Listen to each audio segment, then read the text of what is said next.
Mais um Batman chega aos cinemas, mas será que funcionou? Hoje eu vou falar um pouquinho sobre quais são as principais referências em HQs que aparecem nesse filme e o que a gente pode esperar pro futuro desse universo criado pelo Matt Reeves. Então já aproveita, deixa um like maroto pra ajudar a gente, se inscreve no canal e solta a vinheta.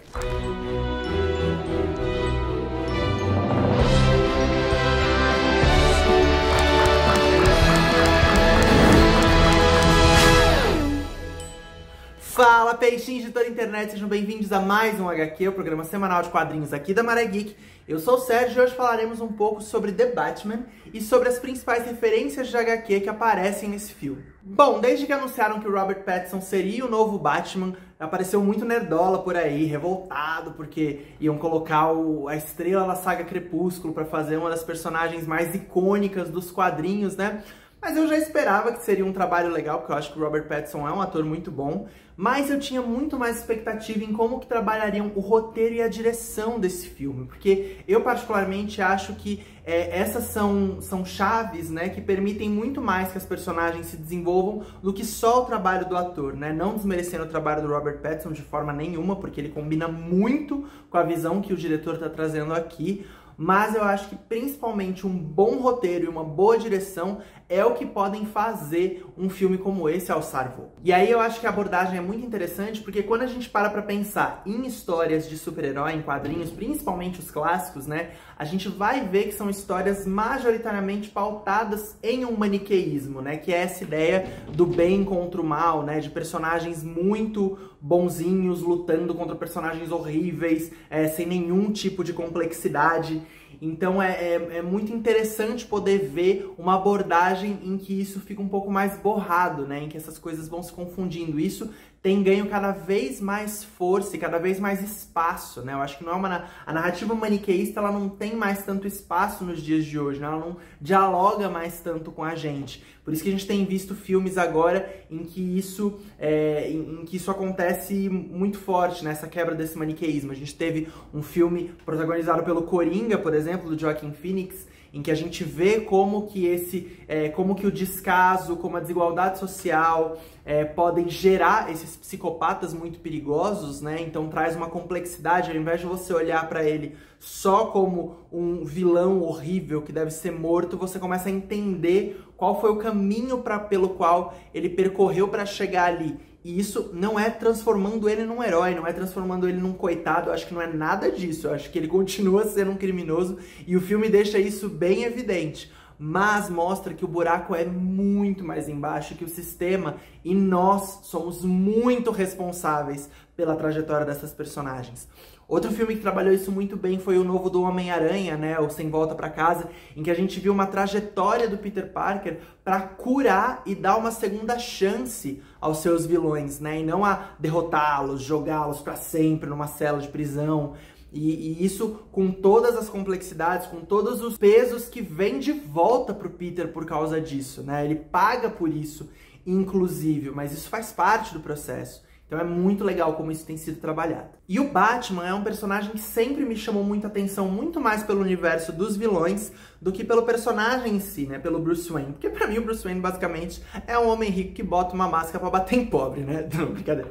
Mas é porque, de alguma forma, ele é um milionário que se sente acima da lei e que ele vai fazer justiça com as próprias mãos, né? Vai pegar pessoas que, na verdade, seriam responsabilidade do Estado, responsabilidade da promotoria e etc. E ele vai meio que, ele segue muito à risca os próprios dogmas, os próprios planos, acaba até perseguindo muitos personagens, né? Como a gente vê em Batman vs Superman, né? Nos quadrinhos, a gente tem também um Batman contra o Spawn. Tipo, ele sempre tem se julga moralmente superior, né, para ir atrás de pessoas que ele acha que são uma ameaça, né? Então eu acho que realmente ele acaba se colocando nesse lugar, e aí eu acho muito bom como nesse filme eles finalmente têm a coragem de mostrar um aspecto mais humano, e que dialoga mais com a gente hoje do Bruce Wayne, né? Porque o Bruce Wayne, ele basicamente é um homem traumatizado, ele é um adulto traumatizado. Ele foi traumatizado na infância pela morte dos pais e tá buscando essa redenção, essa vingança ao longo da sua trajetória. Quando Batman foi criado em 1939, ele refletia alguns ideais da época, né? Ele é esse super-herói que é um milionário filantropo, que meio que vai usar essa fortuna que ele tem para tornar Gotham City um lugar melhor, né? E só que hoje em dia a gente acaba desconfiando cada vez mais dessas figuras brancas em lugar de poder, né?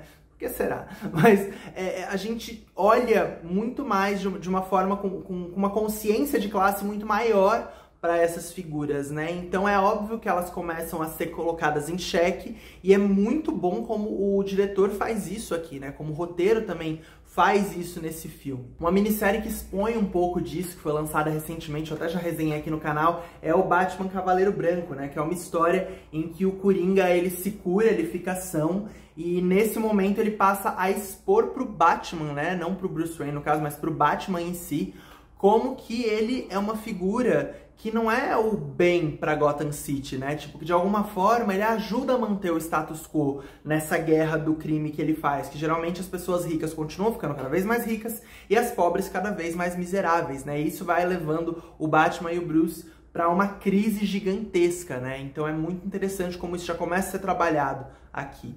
E no filme, a gente começa a ver isso muito, principalmente logo no início, né? Ele abre com uma narração do Bruce Wayne. Esse filme se passa no início da carreira de Batman dele, né? E aí ele já fala como nesses primeiros 2 anos atuando como vigilante em Gotham City, a criminalidade só aumentou, né? Então, de alguma forma, ele não tá ajudando, ele não tá diminuindo, ele não tá melhorando a vida na cidade. Ela tá só piorando com a presença dele ali. Tanto que nessa mesma sequência inicial, a gente vê ele salvando a vida de uma pessoa, né, no metrô, e essa pessoa tá completamente aterrorizada e com medo dele. Ela não o vê como uma salvação, ela o vê como mais um criminoso, né? E é muito interessante também, outro aspecto desse filme é que a gente não vê ele se referindo a si próprio como Batman, né? Sempre quando perguntam quem ele é, ele fala que ele é a vingança, né? Que ele representa a vingança. E o que é a vingança, né? A vingança, ela é algo com um caráter muito mais pessoal do que coletivo. É uma tentativa de fazer uma justiça baseada na emoção, baseada num dar o troco,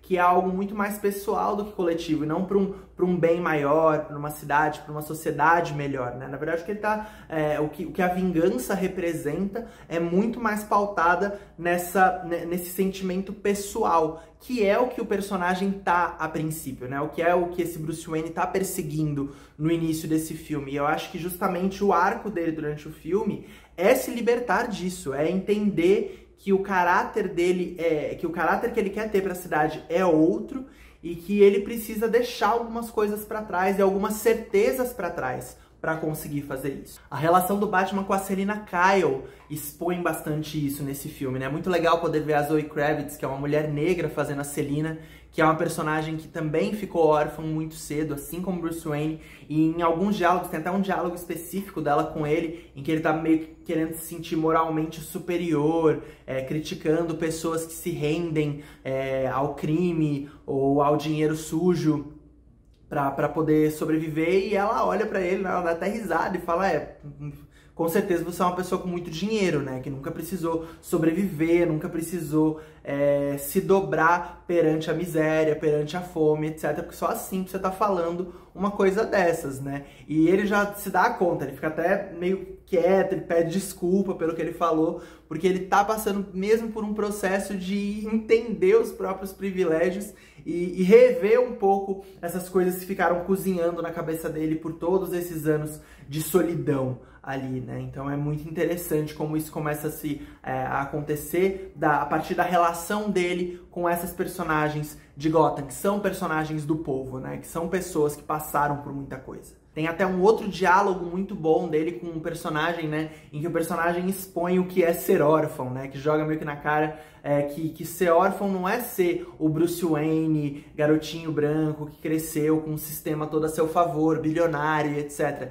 Que ser órfão mesmo é realmente você viver num quarto em ruínas, com mais 12 crianças, passando fome e frio, sem saber que dia vai ser o dia de amanhã, e etc. E isso tudo vai fazendo crescer no Bruce essa consciência e faz ele perceber o que é ser uma figura pela cidade, né, pelo coletivo e pelos próprios interesses, né, pelos próprios traumas, que aí ele vai se revendo ao longo da narrativa. A gente tem até uma cena em que uma figura pública de Gotham tenta entrar em contato com o Bruce Wayne, né, meio que oferecendo oportunidades para ele de promover mudanças reais na cidade, mas como Bruce Wayne, e ele simplesmente ignora essa personagem porque tá focado, tá obcecado pelo crime que ele tá investigando como Batman, né? Então isso vai sendo colocado o tempo inteiro na narrativa. Agora, quanto às HQs, eu acho que uma HQ que foi muito referenciada na trilogia do Nolan e que é muito presente aqui é o Batman Ano 1, né, do Frank Miller e do Dave Mazzucchelli, que é uma HQ que ela foi lançada em 1987, em que a DC estava querendo meio que renovar as origens das suas personagens principais, etc. E aí eles trazem meio que esse início do Batman, né? Esses primeiros momentos, esse primeiro ano de atuação do Batman em Gotham City. É uma HQ que trabalha muito a relação dele com o Gordon, né, com o nascimento dessa relação entre eles dois, começa a desenhar o Gordon como um personagem sério, um personagem que vai ser um aliado muito forte do Batman na luta pelo crime. Fala bastante também sobre corrupção, sobre a corrupção principalmente do departamento de polícia de Gotham City, né, dessas figuras menores ali. E aí, menores que eu digo no sentido que ele não vai para as figuras políticas, né, para as figuras que estão em cima, vai nessas figuras da base, né, que seriam os policiais e etc. E logo no início do filme já lembra muito, porque o filme abre com essa narração do Bruce Wayne, né, como se ele estivesse escrevendo, e aqui na HQ a gente também inicia assim, né, com esse diário dele, tanto que até que é um diário mesmo que ele vai mantendo, né, e colocando aqui, e aí no filme a gente tem um plano em que a gente vê ele fechando o diário e parece que está escrito, se eu não me engano, ano 2. Né? Então ele está iniciando o segundo ano de atividades em Gotham City, então me lembrou bastante essa HQ. Eu particularmente gosto muito de ver esses momentos iniciais dessas personagens, né? Não elas tão consolidadas, porque pra mim é muito legal poder ver esse Batman que tá, de alguma forma, apanhando ainda, aprendendo a mexer nos dispositivos, né? Ele apanha bastante, cai bastante, porque ele ainda tá se consolidando enquanto herói. Né? Então eu acho muito legal como isso é feito, como isso é mostrado tanto no Batman Ano 1, né, que tem uma hora que ele é quase preso, quase pego pela polícia mesmo, encurralado, e no filme isso acontece bastante também. E como um todo, esse filme também parece beber muito em Batman O Longo Dia das Bruxas, né, que é um outro clássico do personagem, que é uma história em que é uma minissérie em 12 edições, né? Ela é bem longa, em que a gente tem um serial killer agindo também, né? Um serial killer que vai atingir figuras importantes da elite de Gotham City, né? Então parece bastante com o que é feito nesse filme em estrutura. A gente tem a Selina Kyle ajudando bastante o Batman também nessa investigação, muito legal poder vê-lo como esse detetive. E a gente tem também a relação do Falcone com a Selina, é a mesma, tanto no filme quanto nessa minissérie. E é muito interessante ver como isso tudo é colocado na narrativa. E o primeiro crime acontece numa noite de Halloween, né? Então eu acho que lembra bastante, faz bastante referência, tem muitas rimas que a gente vai encontrando de narrativa, tanto nesse novo filme quanto nessa minissérie. Bom, mas o que esperar do que vem por aí agora, né? Já foi confirmada uma série original da HBO Max do Pinguim, também produzida pelo Matt Reeves, né? Falando um pouco sobre a ascensão do personagem do Pinguim, que aqui é interpretado pelo Colin Farrell, que tá incrível nesse filme. Então é uma série que promete muito e que parece que vai se passar depois dos eventos desse filme, né? Então tô bem ansioso pro que vem por aí. E outra série que é confirmada também, que eu tô muito ansioso, é uma série sobre o Asilo Arkham, né? Que é o lugar para onde são mandados os criminosos insanos que o Batman prende. E aí é muito interessante porque eles querem fazer uma série de terror mesmo, né? Trabalhando bem mais essa ideia de mansão mal-assombrada do Arkham. Tanto que no filme, em alguns momentos que eles fazem algumas referências ao passado, ao Arkham e etc., as fotos, os riscos que eles colocam me lembraram bastante a estética dessa HQ que eu já resenhei aqui também, que é o Asilo Arkham, uma séria casa em um sério mundo, do Grant Morrison e do Dave McKean, que é uma história que se passa, acontece no 1º de abril, em que tem uma rebelião no Asilo Arkham, né, encabeçada pelo Coringa. Então é uma história que eu gosto bastante e eu espero muito que essa série beba um pouco nessa fonte, né? Eu acho que vai para um outro lugar, um outro tipo de história, mas que visualmente pode ter bastante coisa legal daqui. Vale a gente falar também que já foi batido o martelo pelo Matt Reeves de que esse universo que ele criou do Batman não vai ter qualquer tipo de crossover com o do Joaquin Phoenix, né, do filme do Coringa, que não estão no mesmo universo, são coisas diferentes, tanto que eles já escalaram o ator para fazer o novo Coringa, né, dentro desse universo, que é o Barry Keoghan, que eu acho que promete bastante trazer um novo olhar para esse personagem, e é o que eu já falei no início do vídeo. Eu acho que tem muito mais a ver com como esse personagem vai ser escrito, porque eu acho que para ter uma boa história do Coringa, você tem que ter um roteirista ou uma roteirista incríveis e uma direção incrível, né? Muito mais do que o trabalho da interpretação, que também é muito importante, mas que alça voo a partir do texto e da direção, né?